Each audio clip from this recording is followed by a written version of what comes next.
weather keeps farmer Gerald Thompson planting his fields during the day. Worrying about the political direction of his country is what keeps him up at night. To me, we are in such a dysfunctional state. He is not upset with President Donald Trump, who Thompson voted for last year. I think Trump's a good businessman, and he'll see the value in what agriculture has to offer. Like most Americans, Thompson disapproves of the performance of Congress, the politicians who have to craft the single biggest piece of legislation that affects his livelihood, a new farm bill. It's provided somewhat of a safety net.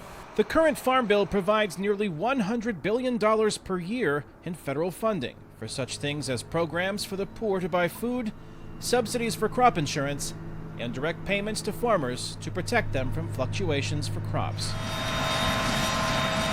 Those direct payments were unpopular with the public, and Congress reduced them from previous levels, but they could have helped farmers in recent years. We're buried in corn and beans. Prices are low. The farm economy's been bad I think this will be the fourth year in a row where farm income's gone down.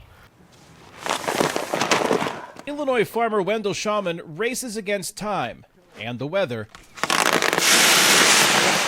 to get the last of his soybeans planted for this year.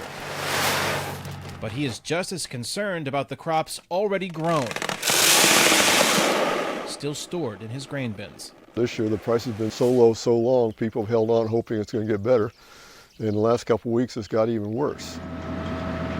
Low grain prices, high inventories, a cut in direct payments. The agricultural landscape as negotiations on a new farm bill begins. Shawman expects further cuts. Politically, we have very little clout. But that's not the biggest issue for farmer Gerald Thompson. Your biggest risk factor is something you have absolutely no control over, which is the weather. Ironically, bad weather could help farmers this year. Lack of rain could lead to lower yields, which would then send crop prices skyrocketing. Kane, Farabaugh, VOA News, Bloomington, Illinois.